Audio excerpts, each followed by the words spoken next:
Košutnjak Park, outside the Serbian capital, Belgrade. In May 1914, a Bosnian student, Gavrilo Princip, came here with a Browning pistol for some target practice.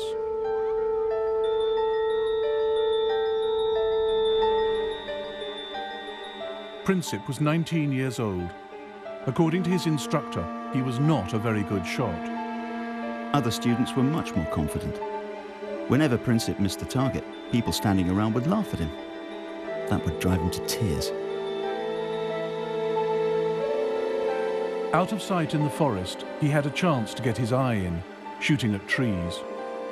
His ultimate goal was far more ambitious. I am an adherent of the radical anarchist idea, which aims at destroying the present system through terrorism.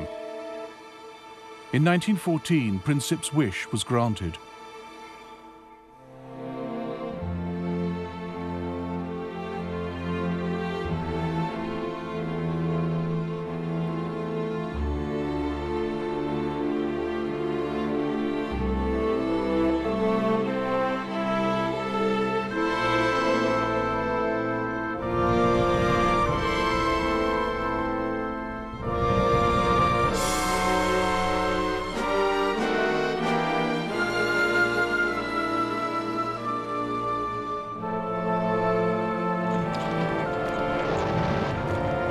The First World War began almost by accident. It ended just as strangely. In between, it was more destructive than any war had ever been. More British, French and Italian soldiers died in the First World War than died in the Second.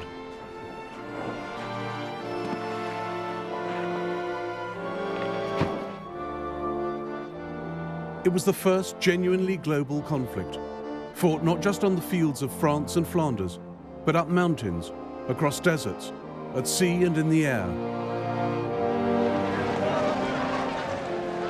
The First World War shaped the 20th century. It sparked the Russian Revolution. It launched America as a world power. The fault lines from its failed peace settlement led the world to a second terrible war barely 20 years later, then to the Cold War. But the ideas the men of 1914 fought for still shape our world today. Nationalism and democracy, the rule of international law and the rights of nations. Now, after the collapse of communism, the European map resembles the one redrawn by the First World War.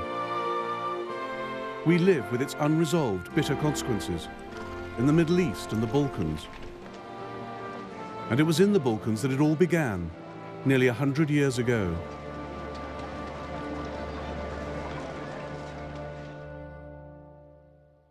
At the start of the 20th century, as at its close, the Balkans were the most unstable part of Europe. Here, three great empires fought for power and influence: the Austro-Hungarian, the Russian, and the Ottoman.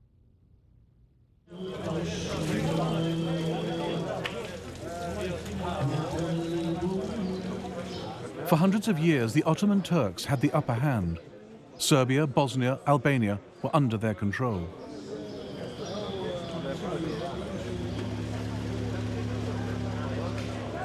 They built over 80 mosques in Serbian Belgrade, but by the 1900s, only this one was left. Serbia had thrown the Turks out and set herself up as an independent Slav kingdom.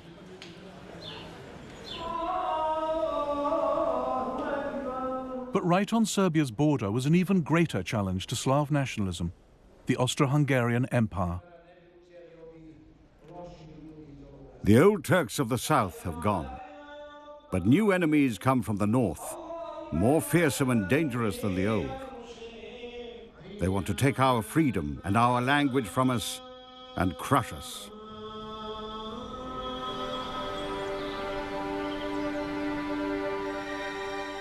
Gavrilo Princip was born in a poor, mountainous part of Bosnia.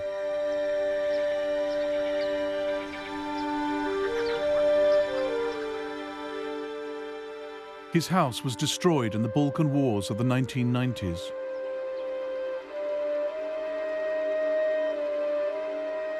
His initials, carved in 1909, are one of the few signs he ever lived here.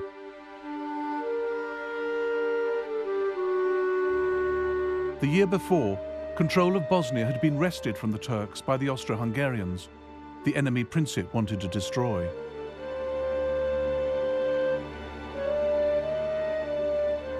His particular target was the heir to the Austro-Hungarian throne, Franz Ferdinand, member of the ruling family, the Habsburgs.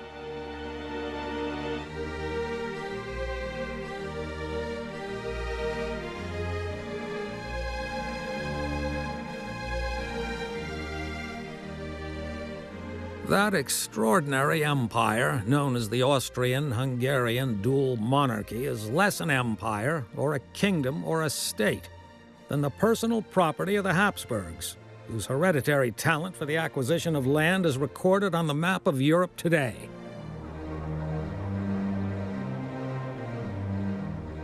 The empire was ruled by Franz Ferdinand's uncle, Franz Joseph. He sat on two thrones, as Emperor of Austria and King of Hungary. By 1914, he'd been in charge for 66 years. He'd spent them trying to resist change of any kind. Hardly ever seen out of military uniform, he hated the idea of political reform. As he told US President Theodore Roosevelt, "You see in me the last European monarch of the old school."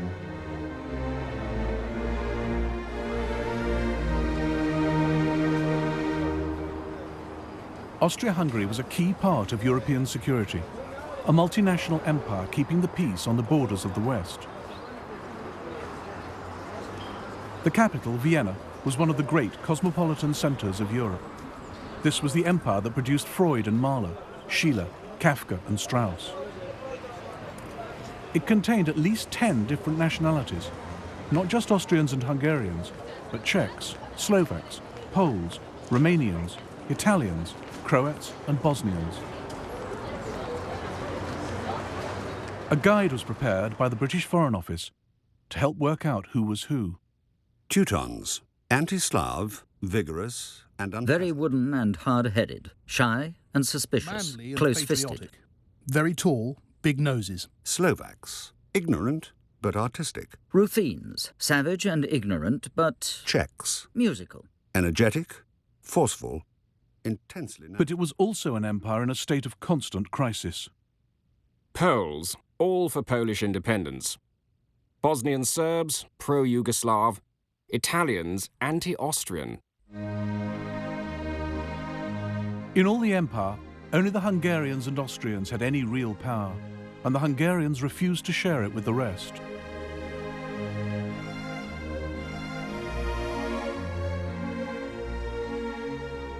For countries like Serbia, Austria-Hungary was the prison of nations, a repressive, undemocratic state that ground small peoples under its heel.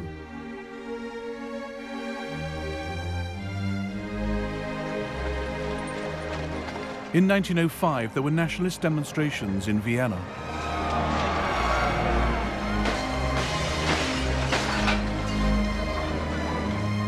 In 1912, there was rioting in Budapest. By 1914, there'd been ethnic unrest in nearly every part of the Austro-Hungarian Empire. Local parliaments were suspended, troops brought in to restore order.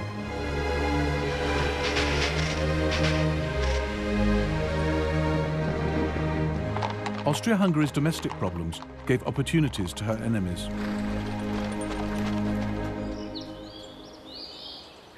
Serbia wanted the breakup of the empire. She welcomed national unrest, particularly in Croatia and Bosnia. Backed by Slav Russia, Serbia saw herself as the only independent hope for Slavs living under foreign rule in the Balkans. She wanted to unite them into a single South Slav state, Yugoslavia.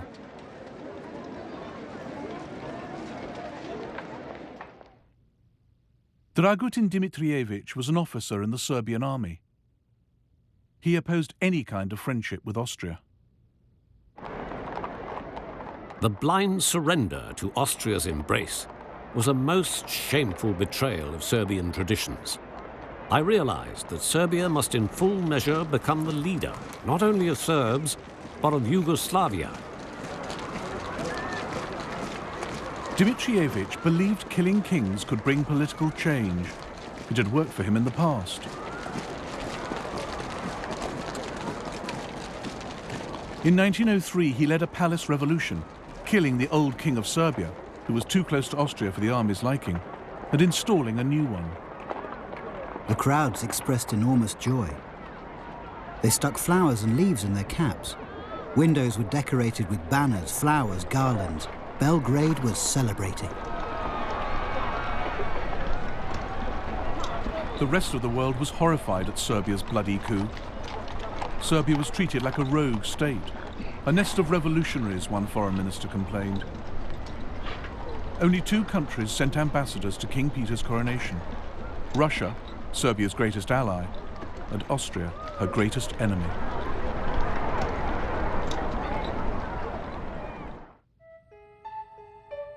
Dimitrievich was also one of the founding members of the Black Hand, a secret military society that used terrorism and assassination to try and establish Yugoslavia. He is said to have sent men to murder Austro-Hungarian military leaders and cabinet ministers. He allegedly tried to kill Emperor Franz Joseph. One saw him nowhere, yet one knew that he was doing everything.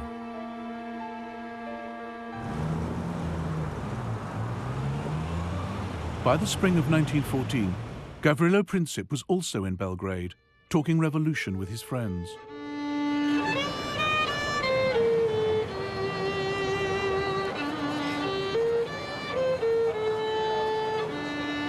Then the young Bosnians heard that Archduke Franz Ferdinand would visit Sarajevo in June. Here was their chance to match deeds to words. Luckily for them, their plans reached the ears of Dimitrievich and the Black Hand.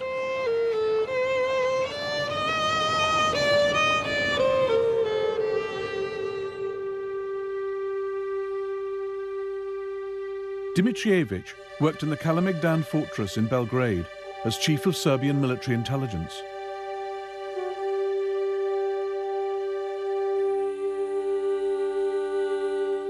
In the spring of 1914, Major Voja Tankasic, also in the Black Hand, walked into his office with a question. I've got some Bosnian youths pestering me. These kids want to pull off some great deed at any cost. They've heard that Franz Ferdinand is coming to Bosnia and have begged me to let them go there. What do you say? I've told them they cannot go, but they give me no peace. Franz Ferdinand was going to Bosnia to observe the Austro-Hungarian army's maneuvers in the hills outside Sarajevo.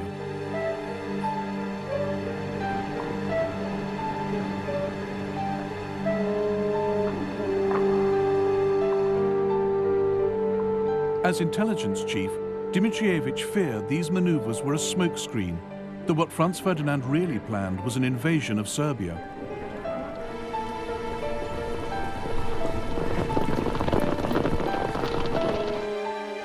As leader of the Black Hand, he believed anything that destabilized Austria-Hungary was good for his beloved Serbia. Princip's plan to murder Franz Ferdinand suited him perfectly. Fine, he said. Let him go.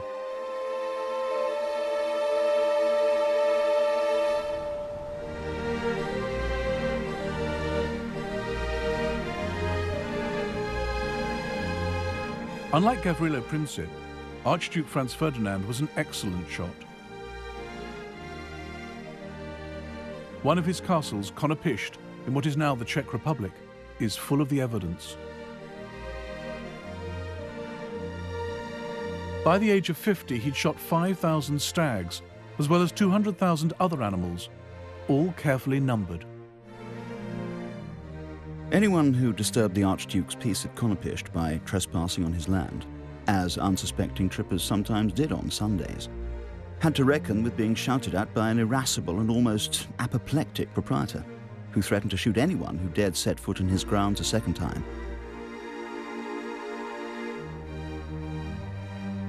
By 1914, Franz Ferdinand was emperor in waiting. Everyone knew it couldn't be long before his uncle died. Even the official portrait was ready, Franz Ferdinand with the stars and sash only the emperor could wear. He had no time for the etiquette and convention that hemmed in the Vienna court. He defied his uncle by marrying Sophie Hotek, who was not of royal blood.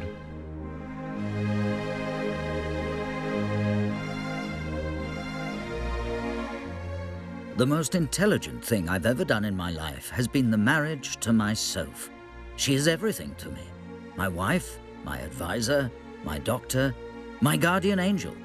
In a word, my entire happiness. Franz Ferdinand also had radical ideas for political reform. He recognized that the less power national minorities had within the empire, the more they'd look to other countries for help. The old system allowed ethnic Germans and Hungarians to dominate the government. It was a system that couldn't last. I can't help being surprised that there is any loyalty left among the nationalities after their treatment for so many years past. I must have them with me. This is the only salvation for the future. In 1914, the German emperor came to stay with Franz Ferdinand at Konopishd. The Kaiser had a simple solution for dealing with troublesome national minorities. The Slavs are born not to rule, but to obey. This must be brought home to them. And if they imagine they can look to Belgrade for their salvation, they must be cured of this belief. But Franz Ferdinand had a better idea. He thought political reform was the best way to keep the multinational Austrian Empire on its feet and protect his own future as emperor. He had this map drawn up, showing how the Habsburg Empire could become the United States of Great Austria. Above all, Franz Ferdinand wanted to avoid war in the Balkans. One night, he made a toast after dinner. To peace. What would we get out of war with Serbia? We'd lose the lives of young men, and we'd spend money better used elsewhere. And what would we gain, for heaven's sake? A few plum trees, some pastures full of goat droppings, and a bunch of rebellious killers. Gavrilo Princip crossed the border from Serbia into Austria-Hungary here at the Drina River. He paddled out to Isakovic Island, where there was a Serbian guard post. The soldiers helped him wade ashore into Bosnia.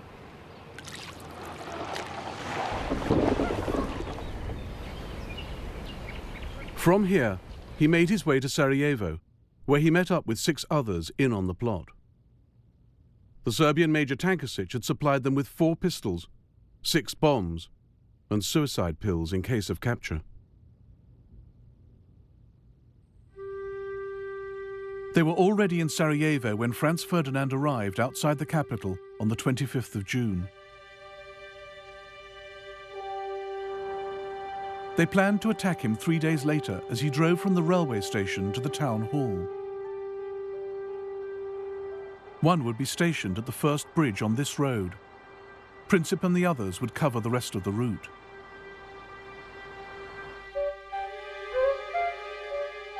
Franz Ferdinand chose the date of his visit badly. Sarajevo was decked in flags for the occasion, but the 28th of June was Serbian National Day, a natural focus for hatred of the Habsburgs, as the Serbian ambassador to Vienna warned. This will cause much discontent. Some young Serb might put a live round rather than a blank in his gun and fire it. Therefore, it might be good if Archduke Franz Ferdinand were not to go to Sarajevo. But the Austrians laughed off the ambassador's fears. On the morning of the 28th of June, Franz Ferdinand and Sophie arrived by train in Sarajevo. Despite the warnings, security was light. No soldiers lined the streets, just a handful of policemen.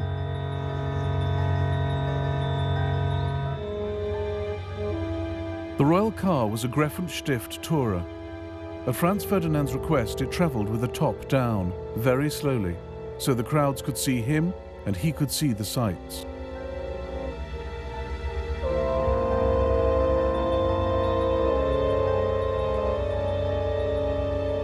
As the procession passed the first bridge, the conspirator there threw his bomb.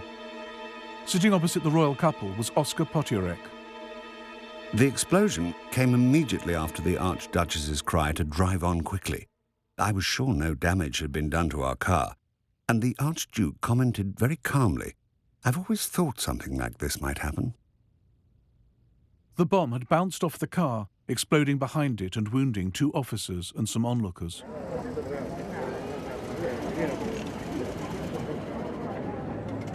Franz Ferdinand stopped to ask after the casualties before hurrying on to the town hall.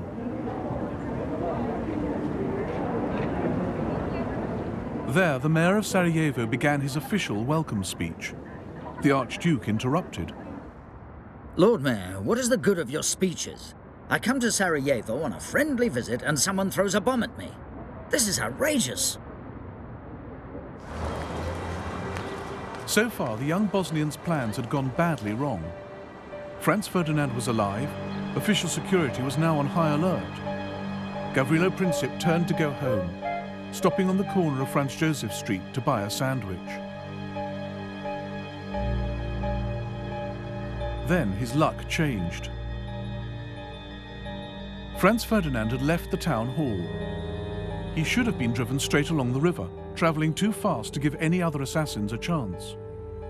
But his driver took a wrong turn at the corner of Franz Joseph Street.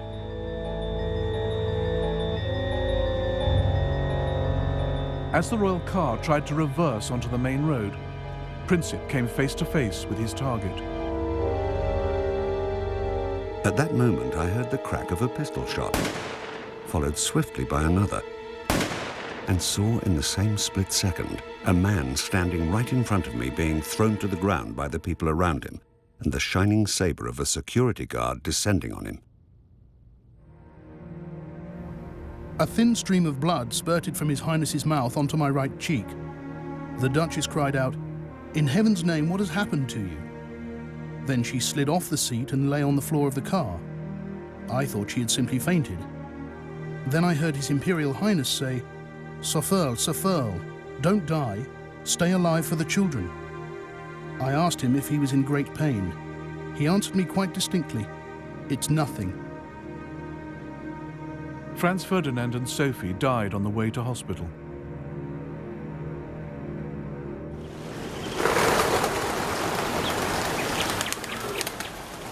The people of Sarajevo didn't know that a clutch of Serbian army officers had secretly sponsored the assassination. But they made the same leap the world did, that Serbia had as good as pulled the trigger herself. The pro-Austrian element in the crowd went wild. The excitement of the moment turned into fury against everyone and everything Serbian.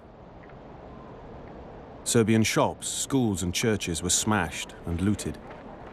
The streets choked with furniture, clothes, bicycles, books, even icons and crosses, twisted and befouled, lying in heaps in the gutters.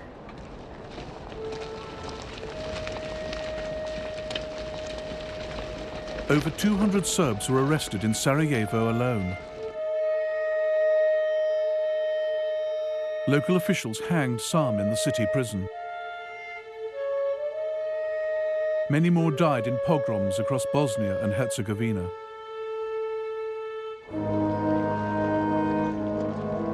The funeral of Franz Ferdinand and Sophie was held in Vienna on the 4th of July. Oskar Potiorek had already written to the Foreign Ministry, calling for Austria-Hungary to take revenge against Serbia.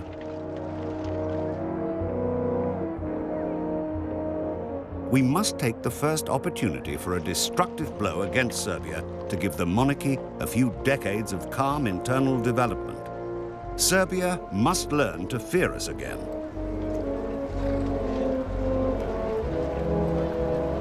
Austro-Hungarian Chief of Staff Konrad von Hertzendorf agreed. This is not the crime of a single fanatic. Assassination represents Serbia's declaration of war on Austria-Hungary. If we miss this occasion, the monarchy would be exposed to new explosions of ethnic unrest. Austria-Hungary must wage war for political reasons.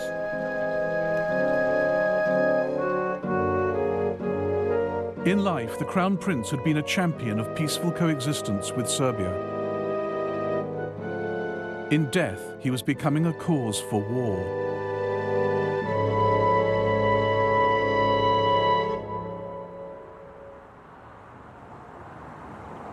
The murder of Franz Ferdinand did not immediately set Europe alight. International tensions in early July remained low. But behind the scenes in Vienna, Austria-Hungary's leaders were planning how to take revenge on Serbia without getting stamped on by Serbia's powerful friends.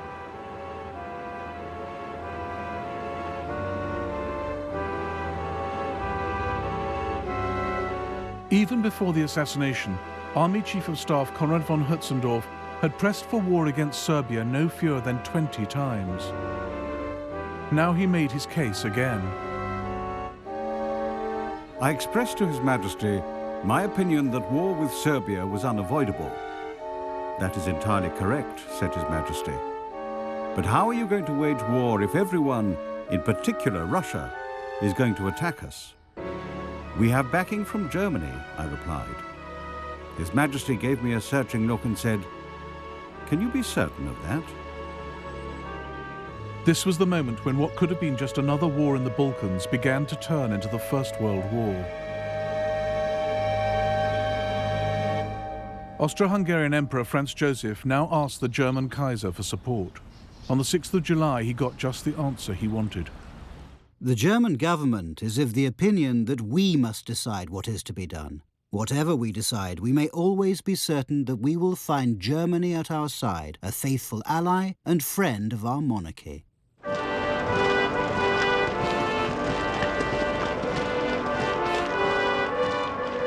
Germany's crucial decision to back Austria was made with no care for the consequences.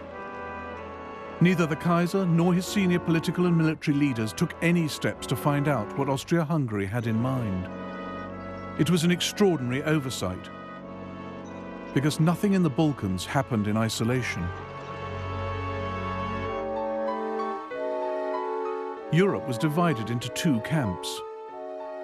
On one side were Germany, Austria, Hungary and Italy. On the other were France and Russia. War with one could mean war with the others. No one knew how Russia would respond if one of the leading Balkan countries was attacked. She might go to war with Austria to protect Serbia. Then Germany would have to fight to protect Austria.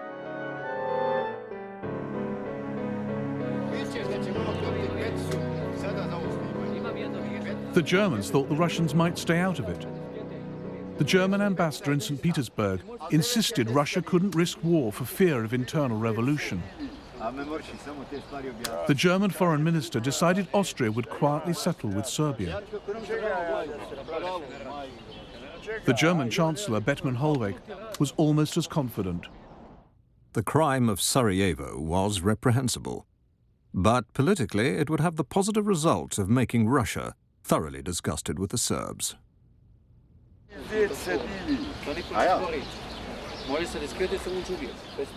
It was Germany's confident support that pushed Austria forward. But far from plunging the world into war in 1914 out of aggression, Germany was just nudging it closer out of incompetence and wishful thinking. The Kaiser was so sure no war was brewing that he went on holiday.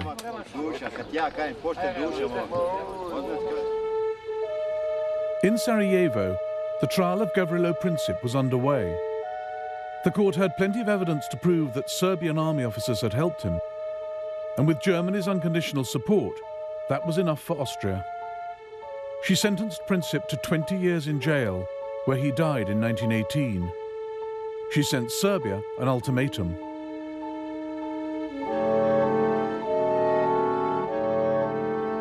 This document was Austria's excuse for war. It was filled with demands so extreme and insulting that Serbia could never accept them. But just in case they did, the Austrian ambassador in Belgrade was ordered to reject any reply as unacceptable. He delivered the ultimatum at 6 p.m. on the 23rd of July, 1914.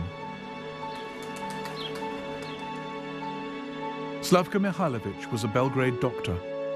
The news of the ultimatum spread quickly, and soon there was a real alert. Streets and bars were crowded with anxious people. Everybody wondered what answer our government would give, whether a new war would be avoided.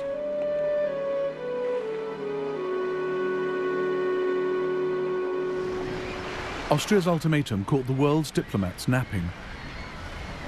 The French government, the French press, and public opinion have been inconceivably surprised. Paris is almost dead. All the ambassadors but one are out of town. The Italian ambassador is in Ireland. The Kaiser was on his yacht in Norway when the text of the Austrian ultimatum arrived. The Kaiser arrived on deck as usual after breakfast and said to me, I was still holding the wireless message, "That's a pretty strong note for once in a while." "It certainly is," I replied, "but it means war." Whereupon the Kaiser observed that Serbia would never risk a war. She might not have risked it on her own.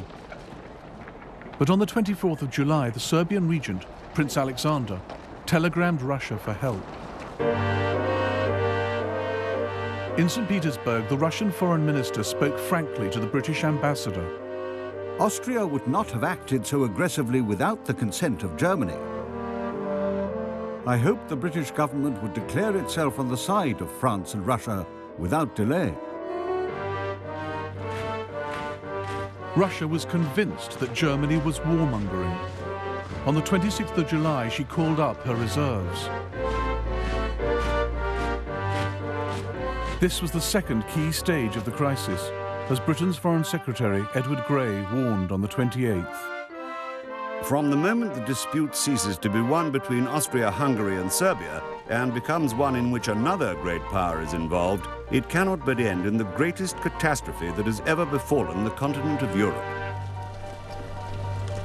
Austria-Hungary declared war on Serbia that same day.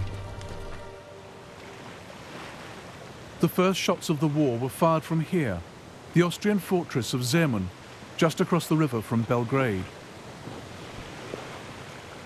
In the dead of night, Major Voja Tankasic had the Black Hand blow the only railway bridge. Windows shattered to smithereens, and broken glass covered the floor. Patients started screaming. Then there was another explosion, and another one. So it was true. The war had begun.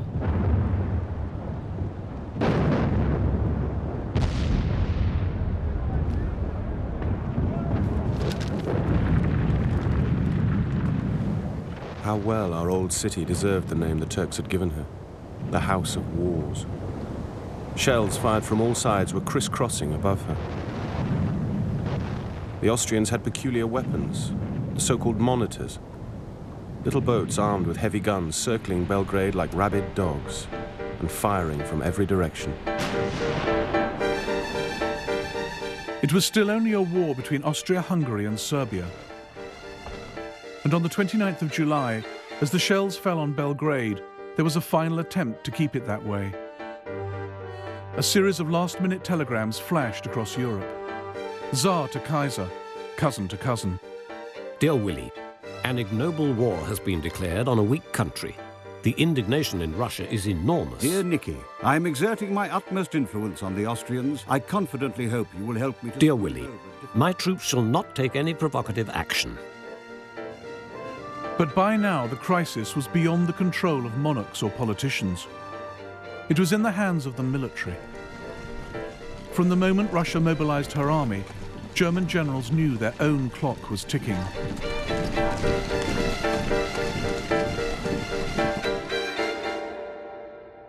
The alliance between France and Russia meant that Germany faced a war on two fronts.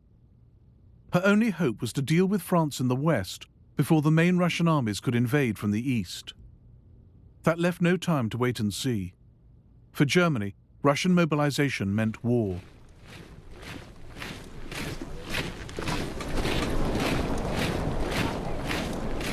Germany hadn't looked for a fight.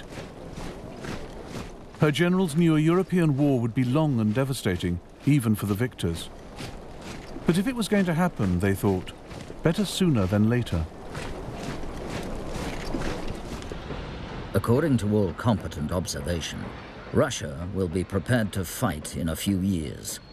Then she will crush us by the number of her soldiers.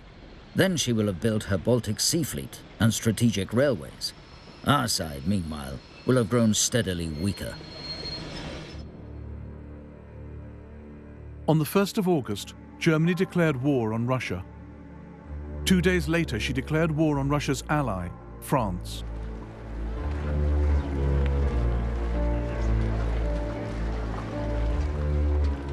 Across Europe, 10 million men headed off to fight. For all the bans and flag waving, many went unwillingly to war. Where are we off to? France? Belgium? Or the East? At the station, people waved goodbye, some with handkerchiefs. I thought of my wife and child left alone at home. In fact, it wasn't so much a thought as a fearful shadow flitting over my soul.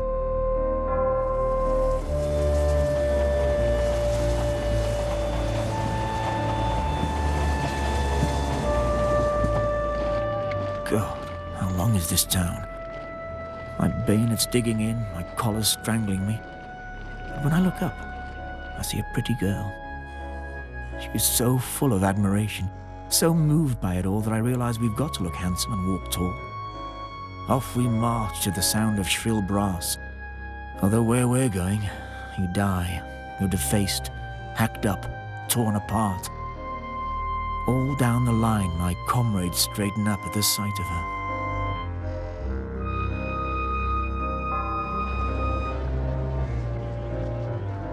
There's great excitement among my comrades. The bachelors are calm, they're even joking about it. Family men are depressed.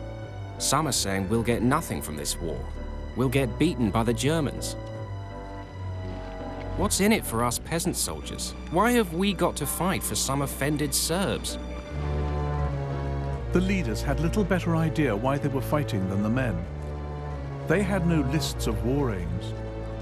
Germany and Austria, Serbia, Russia and France were all convinced they were fighting a defensive war, forced on them by someone else.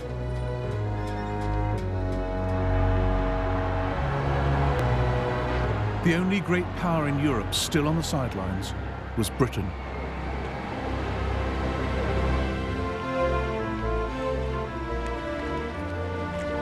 On the 2nd of August 1914, Britain was still at peace, but only just.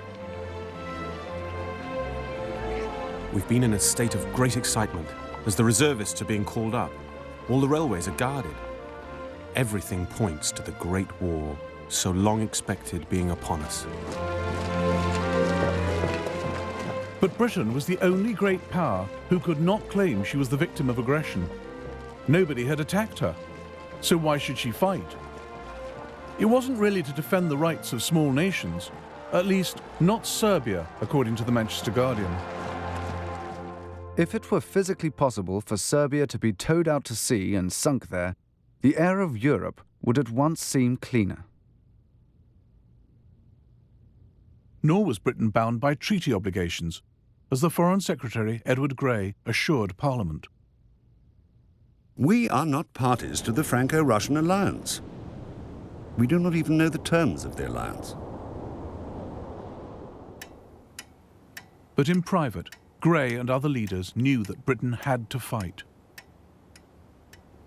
If Britain stayed neutral, the war would still threaten the country's vast empire, its global trade and security. And Britain needed to stay on friendly terms with France and Russia. Even in peacetime, she was not powerful enough to defend her empire against everyone. In Africa and India, the safety of Britain's colonies depended on French and Russian goodwill. In 1914, Britain feared her friends just as much as her enemies. If we fail Russia now, we cannot hope to maintain that friendly cooperation with her in Asia that is of such vital importance to us. Above all, Britain could never afford to have Europe dominated by a triumphant Germany. If Germany overran the Channel ports, Britain's control of the seas would be under threat. Prime Minister Herbert Asquith took a pragmatic view. It is quite against British interests that France should be wiped out. At 11 p.m. on the 4th of August, Britain declared war on Germany. It was like awaiting the signal for the pulling of a lever which would hurl millions to their doom. The deep notes of Big Ben rang out into the night, the first strokes in Britain's most fateful hour since she arose out of the deep. Every face was suddenly contracted into a painful intensity. It's horrible to think of all the suffering which may follow our mobilisation. I suppose the less one thinks of it, the better. We never talk of death and very seldom think much about it. It's when everyone is asleep and you are awake that sometimes you look into the future and wonder. The British government had a war book listing all that had to be done in an emergency. The country's leaders knew war would be a long and painful struggle, a slow, grinding process of blockade, of starving the enemy out. But most civilians had no idea what they were getting into. Across Europe, there was a run on the banks. The war couldn't last longer than a year, the French finance minister told a British general, because the money to pay for it would run out.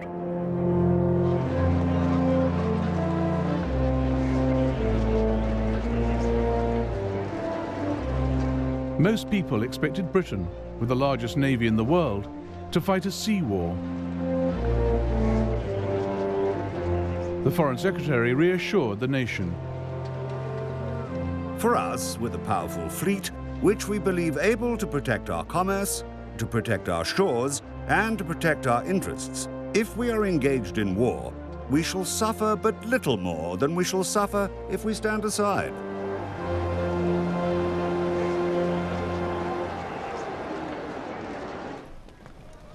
Bert Fielder was a sergeant in the Royal Marines. He reassured his wife. My dear Nell, I don't think this war is going to be half as bad as people expect it to be. You see, it's not a hard job for England, so there's no need to worry yourself. As long as I can keep you informed as to where I am, it'll all be all right. But the weapons with which the world went to war were so new that few had ever been fired in anger. Countries were armed with battleships and submarines less than 10 years old. Nobody really knew how to use them. All the European powers had been stockpiling new artillery, machine guns, explosive shells. But none had fought a major war in Europe for over 40 years.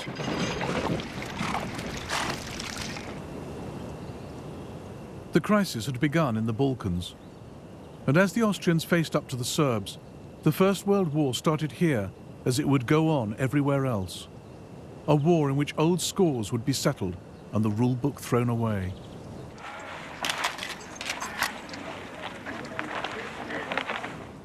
The war is taking us into a country inhabited by a population inspired with fanatical hatred towards ourselves.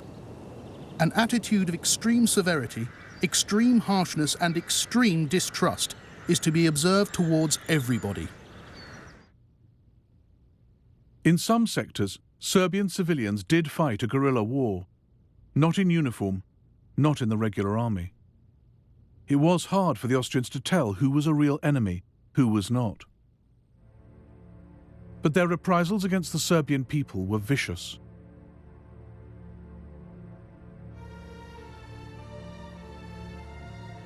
This was a war of nationalities and races, not just against an enemy army, but against whole peoples. In the first month of the war, 4,000 civilians in Western Serbia were killed or disappeared. They burnt houses down, looted, raped, killed. 17 people, all women, girls, children tied with rope, dead in a ditch by the road. All of them slaughtered. At 9 a.m., I went to Leznica to get some supplies for the battery. In the town, you could see the atrocities left behind by the enemy.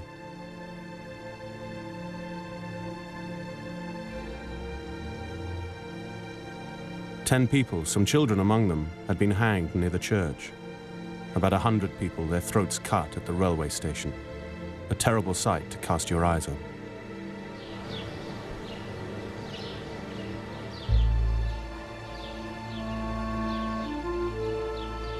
At the Serbian town of Prnjava, this memorial commemorates those who died. The Serbian government commissioned a report into the massacres by a Swiss doctor, Rodolf Reiss. The massacres of the civil population were systematically organized by the command of the invading army. It's upon the command that all responsibility must rest, and also the disgrace with which this army has covered itself for all time.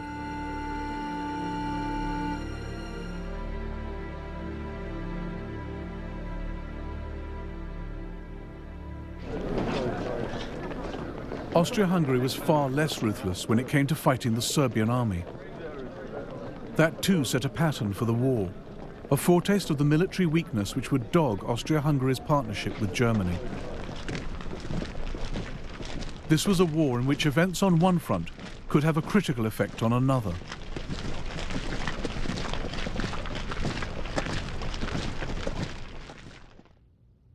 Germany was relying on her ally Austria-Hungary to hold the Eastern Front.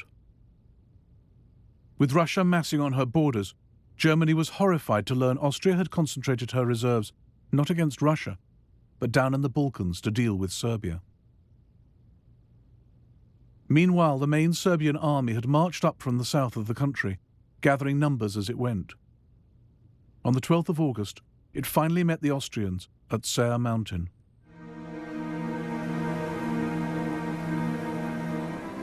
The Serbs had taken up strong defensive positions along the mountain range and waited for the Austrians to walk into the trap. The Serbs surrounded us. The Serbian artillery had the range perfectly. Unluckily, so we were told by senior officers, we had arrived at the Serbian artillery practice area. Laughable. The Serbs easily beat off the Austro-Hungarian attack. We could see the enemy retreating along the river. Their ammunition train left all their carts in the valley and ran away as soon as they were hit by our artillery. A beaten army? No, an uncontrolled mob ran towards the border in senseless panic. Drivers whipped their horses. Officers and soldiers shoved and squeezed through between the columns of wagons.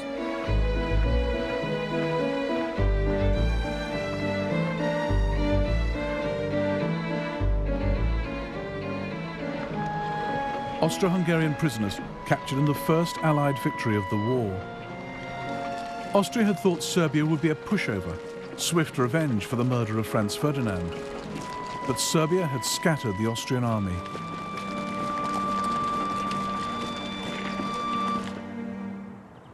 The victories of 1914 cost Serbia 130,000 men. They did not die in vain, reads the inscription on this memorial to Serbia's dead. Every nation would learn that nothing in this war would be easy, quick, or clean.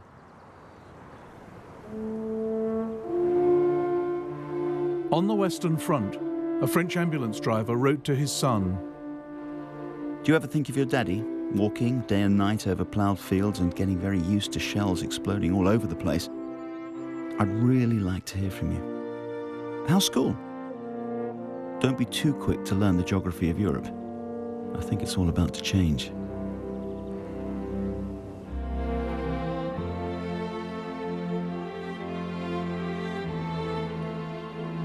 In the next episode of the First World War, German armies roll into Belgium and France, leaving a trail of atrocities. And France, aided by Britain, fights for her life.